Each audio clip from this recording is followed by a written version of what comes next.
A very good evening, everyone. It's great to be here. Hi, Karan, and hi, Adar.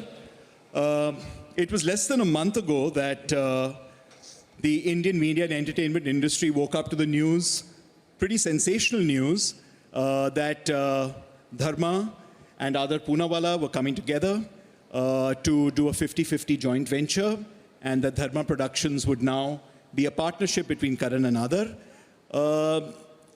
This news was greeted with a tremendous amount of excitement, I think, in the Indian media and entertainment community, because as we know, a lot of consolidation has happened on the studios and the platform side, but we haven't really seen that much activity on the content creation side with regard to outside investment coming in to the industry. It's been a traditionally closed industry as far as outside investment is concerned. So Karan and Adar, I'm sure you're sick of the memes that have been circulated, but I can't help but say, Adar, I hope you're not going to be changing Covishield to a K. And Karan, I hope Brahmastra Zeneca is not going to be the name of your sequel to Brahmastra. No, but I'm definitely changing the company to Pharma Productions now. That's a good one. Which was the other name. That's a great and the idea. other one was Kabhi Khushi Kabhi Serum. That's perfect. Now, this is CNBC, so unfortunately, I'm not going to be able to do any more of those puns. I need to be all serious and businesslike.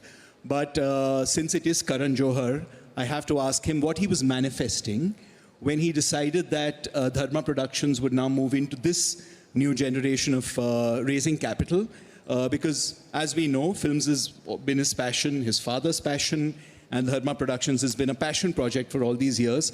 So what were your personal and your business considerations? It'll be great to get a sense of both, because that'll give us a sense of where the media and entertainment industry is headed as well. Thank you, Sid. Firstly, thank you so much for moderating this session. I couldn't have asked for someone better to do this. Thank you so much on behalf of both Adar and I.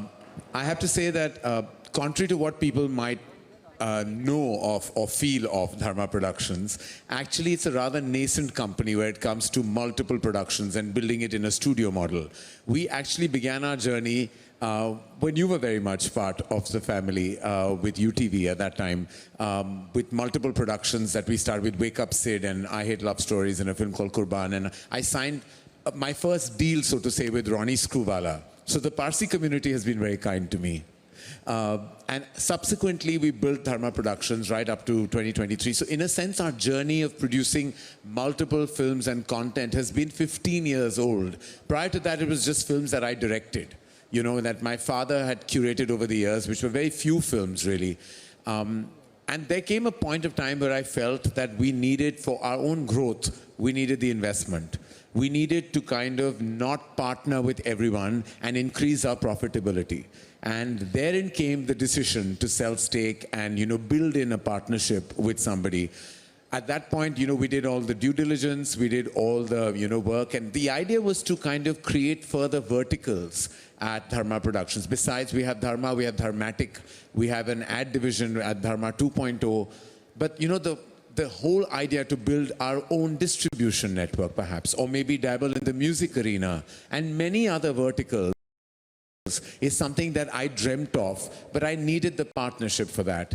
And in many ways, when Adar, who's been a dear, dear family friend for many years, spoke to me and we decided to come together on this, I felt it was the best decision for us, because it was the coming together of somebody, like-minded people, and also someone who possibly would allow me my creative vision and yet contribute so strongly to the growth by giving me his terrific business insight. So I thought it was a great marriage of two minds, you know, and it really wasn't a big decision for us, because when it came to partnering with Adar, it was just easy. It was like both Apurva and I, who've built the company together, both knew that he was the best possible partnership for Dharma Productions and for where we want to take it. No, thanks. That gives a great sense of what the considerations were when you were looking at doing this. And Adar, I'd love to ask you, from saving our lives over the last decade, what is it that led you to believe that this was something that you wanted to get involved in? Because of course you've known Karan for many, many years, but one never really thought of you as being someone who had a great amount of interest in the media and entertainment business. So it'll be great to get your perspective on how you see the business and how you see this partnership as you go forward. Thank you, Sid. You know, I was kind of as shocked as everyone else was for making this move. Let me just share some of my thoughts of why I went ahead very quickly to do this. You know, we've all been influenced by movies and films and shows from whenever, as far back as we can remember. But when this opportunity of partnering with an iconic brand and an iconic person like Karan, his ability to tell stories, to influence and change people's minds, making iconic films, putting out content like this, it is a soft power. There's no doubt or question about it. Now, how a corporate group could use that soft power to project and tell stories about what they are passionate about, or how it can help with our businesses, is yet to be seen, and that's something we're strategizing over. But you know, since this is such a serious news channel and we talk about IRR and all these kind of things, questions were asked, why did I pay so much? What was the basis of this valuation? And I didn't reply to any of those questions, because how does one quantify, you know, IRRs and the typical ways of EBITDA margins, and what's the clear line of sight to growth, and all these very serious financial questions one asks when you make any investment. These were the intangibles that I saw partnering with Dharma and with Karan. And of course, it's not such a bad business opportunity as well. You know, there's other verticals like music, distribution, building up more production on our content creation. These are things that will drive, you know, the next 5 to 7 years of growth at Dharma. And these were some of the reasons that I did it. And let's not forget, it's not such a bad idea to have a little bit of fun also.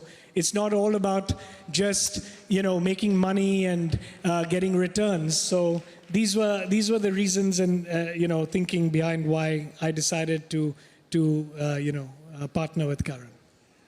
Yeah, no, I mean, you said, I guess people were asking you why you paid so much money. Karan might say it wasn't Too so little. much money. Yeah. I didn't know I had a value. I found out. You know, I have to say this, and I probably am not going to come across very clever when I do, but you know, it's just the way I want to come across is who I am. I was traumatized in so many of those meetings. You know, when we spoke, there were things and terms that I'm a creative artist. What is a put and what is a call and what is an exit? A drag and a tag. I never thought we'd hear the words coming out of his mouth, and drag and tag. And then he kept saying, you know, I will drag and you will tag. And I was like, I know what drag is in a totally different way. And I know what tag is from a price tag that I pay in the retail zone for. I know what put is and call is in a very different way altogether. But I had no idea what was happening when those Excel sheets would come in front of me. And you know, your reality is staring at you and you think that you've done something so wide and vast. And then there is a value put. So when people tell Adar, you know, like, you've paid so much money, I'm like, has he really? You know, I said that deliberately to give you a chance to say exactly that. Because I feel like, firstly, I have to tell you, the dynamism displayed by Adar Poonawalla was almost inspirational to me and to everyone on. We cracked the major part of this deal on a Zoom call, I want to tell you. And he was like a superstar in that. Like, it was literally, he had a few questions which were answered, and then he was like, okay, so when do we sign? And I'm like, for 1.5 years, we're deliberating, we're talking about put and call and exit and entry and everything that you can think of. And then like he comes in, sweeping us off our collective feet. And I'm like, this is probably how I would have loved to do business if I could afford to. And I can't afford to, of course. He can. But I just thought it was also the most essential thing is, I'm here today feeling even more accountable and responsible than I ever was. Prior to this, I was like running my own ship, right? Apurva and I were two people. We ran our company like siblings. He took care of finance, admin, legal, everything, all the stress points, and I did the creativity. Today, I'm talking about profit margins, profitability, reducing costs. How do we show to Adar how immensely profitable we're going to make this conglomerate? And to me, that is giving me the most exciting sleepless nights. I never thought that I would feel this accountable in my life, and this is great accountability. This is what I think my father tried to make me and Apurva's tried to make me for the last 25 years of my life. Adar Poonawalla has done it in 3 months. I'm so happy you said that, Karan. Thank you. I hope this is recorded and kept in the archives forever. So Well, thank you. unfortunately, it is recorded. Everything I say today, I'm staring at Ajay Bijli, a big reason why we're here today. And I want to say the prices are really great at all multiplexes. The popcorn is cheap. Now that Karan secured the investment, I'm he's so finding the scared popcorn I'll cheap. get into trouble. I'm just staring at Ajay Bijli and I'm like, the Bijli, everything in those cinema halls is cheap. Go watch movies, guys. We need you. We need your footfalls. What would you say, Adar, to those who might be looking at this industry and have all these myths surrounding it that sort of keep them away from investing in it? Because, as you know, it's been an industry which a lot of people have circled around, but we've never had this kind of a structured investment from someone from outside the business who's come in. You've had a lot of strategics coming in, of course, you know, the studios from the West. You've had the Netflixes and the Amazons and, you know, hopefully the Apple TVs, etc., who are also looking at it. But on the content side, I believe there's tremendous potential in taking the sector forward, being able to hold on to IP, being able to monetize that in the way it should be. But what's held it back really has been the lack of capital and the myths that surround the industry that have just lingered on for this long. So it'll be great to hear from you on what you'd say to people who might be looking at this business. No, so I think a lot of other corporate houses or funds and investors perhaps haven't traditionally invested in this area is because generally an investor wants a clear line of sight on growth, scaling up, profitability, etc. We all know this industry has its ups and downs, you know, with films doing well, some doing badly, some may go over budget. Now, if we can manage that risk, keep growing in terms of scale of creating more and more content, you've got so many OTT platforms and now some others coming about. I'm very bullish in this area. Now, when exactly is it that we're going to hit, you know, big profit numbers or whatever? You know, it's tough to say. So you have to have a little bit of passion and patience in this area. It can't be like what you've seen in e-commerce or in other manufacturing sectors. There's always going to be some kind of gestation period. So we're going to go through that over the next 5 years. And, you know, if we have this conversation in 2 or 3 years' time, I can tell you if some of those myths were true or not. Fair enough. It's up to us as an industry to dispel those. So Karan, as far as you're concerned, this obviously is a big move forward. Do you see yourself becoming a studio now completely and holding on to the IP that you're creating and therefore being able to monetize that and building value for the long term? Absolutely, and the idea, of course, so the good thing is that, you know, we have, the IP has been a huge part of, you know, our valuation as well, built over, you know, a large period of time with all the films that we've done. We've held very strongly onto our IP for everything that we've done. The real issue sometimes were because of the funding that you had to always partner with an existing studio on the bigger and larger films. And with that, even when we made big hits, we were always sharing the profit. In this scenario, it gives us the opportunity of actually increasing and enhancing our profitability by owning the film entirely. But yet, there will be those massive brahmastras that we will make that will need the support of a studio. If I make a film that is over 250 crores, 200, 300 crores, it's not possible to fund that totally at our stage even now. But yet, it's the middle budget film where the cost to profit is super high.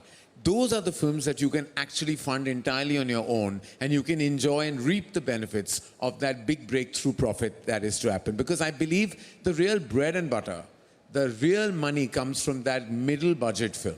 Because in the big budget films, you know, while you might make that money up, and it's a large journey to cover that money, and then, you know, the cost of capital and then the cost of P&A, the margins are not very large. But when you strike it in a 65 to 80 crore window film, and you really hit the large number, that is the film I'm chasing.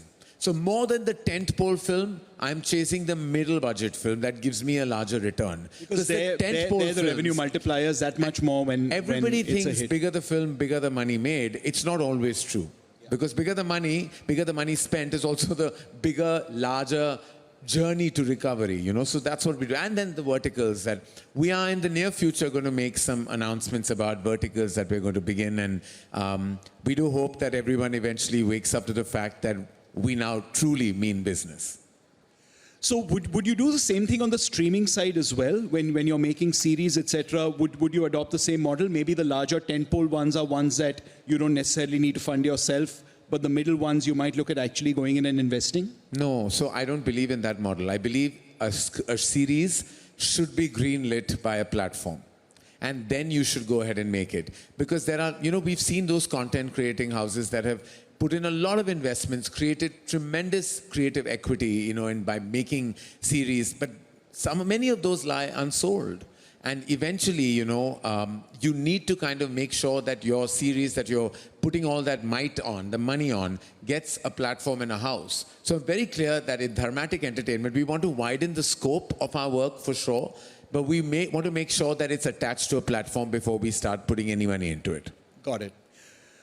Also, would there be some projects that you look at from an international perspective which is taking India to the world? Because I think Korea in the last couple of decades has really shown us with their movies, with their music, with their TV, with their food, the soft power that they've managed to really take around the world. And like we say, I've been doing K-dramas before they did. That is true.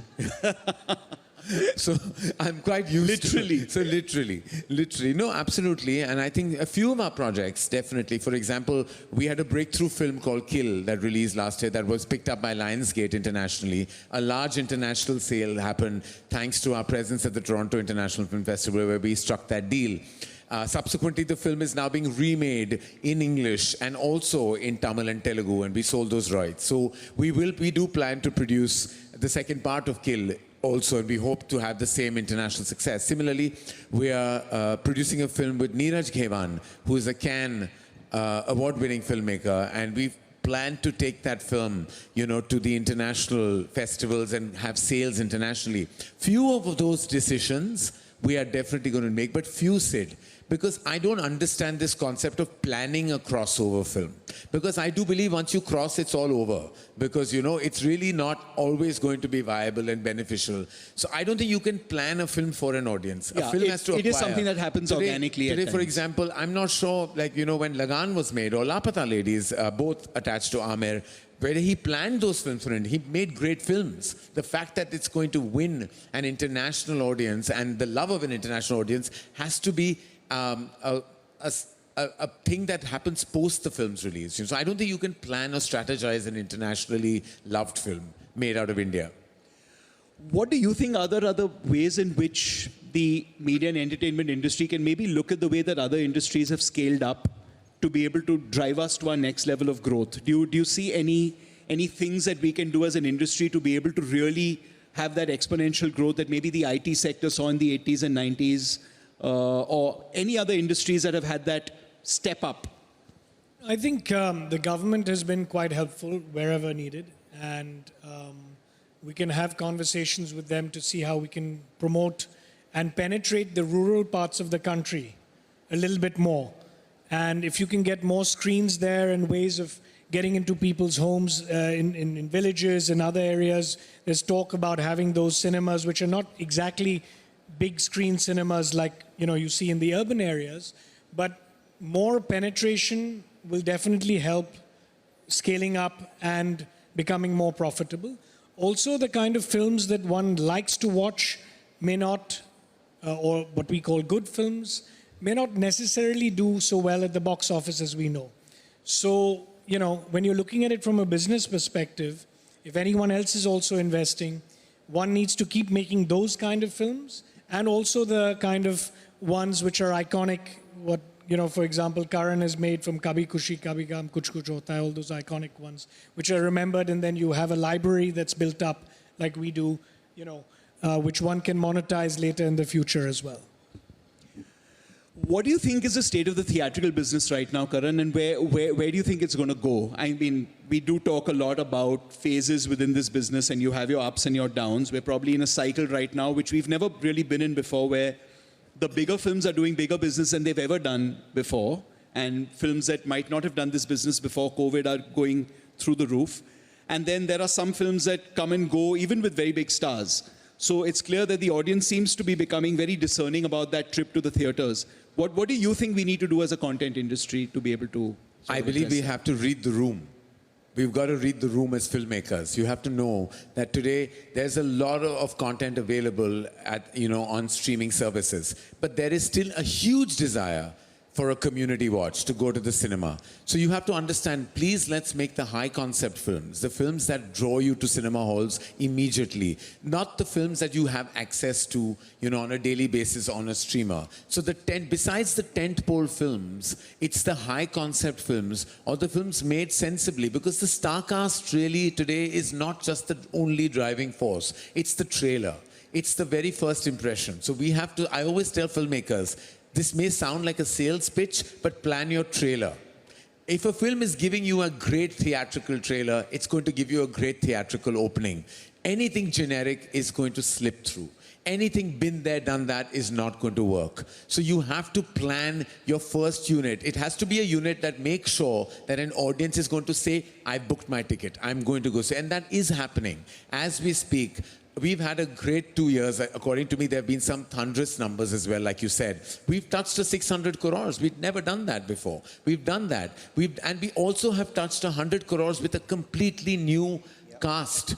A creature film with a new actor called Abhay Verma has done 100 crores. That is the power of theatrical audiences. We just have to give them what they truly want. We have to read the room, which we have to start assessing within ourselves. Well, I'm being told my time is up, but I do want to give you guys, both a chance to maybe tell us what your vision is for Dharma 5 years down the line. Like, what would you believe you'd be really happy if Dharma were to accomplish within 5 years? I think I'll leave that to Karan, because he's the man with the vision and the creative sense behind it. So, Karan. I'm a filmmaker. When you ask a creative artist what my vision is, it's of course to creatively conquer, and that's all I can really aspire to do, to make beautiful, brilliant stories. Scale is not the only, thing in operation. I want to tell the biggest stories, but I also want to expand the infrastructure of our company. I want to build verticals which go beyond what we already have, which I had the vision for, but couldn't do it earlier, and now I can. And I want to make those verticals immensely profitable in the long haul. So the vision 5 years later, if you and I chat 5 years later, I hope I can tell you that this partnership of Pharma Productions has been an immense success story, and we'll be here again to tell you that. Thank you, Karan, and thanks, Adar. I just want to say on behalf of the entire Indian media and entertainment creative community that this was an incredibly inspirational announcement that happened, within the last month. And I think it's led to a lot of people thinking that the creative industry, the content creation business, if we're able to capitalize and we're able to bring the right funding, the right partners, the right growth into the business, then I think the next decade could genuinely be India's decade. And I do believe what Adar has done, I hope, does become, something that others as well follow through, because it would be wonderful for that fresh burst of oxygen in our business coming in from outside of the business, because I do believe, and I hope that this is one of many other further collaborations. Even if Adar has to go forge forward and do it again, I'll be proud that he began with me. Cheers to that. And, hopefully at CNBC's 30th anniversary, we'll be discussing a lot more examples like this. Thank you, everyone. Thank you. Thank you so much. Thank you very much. Thank you.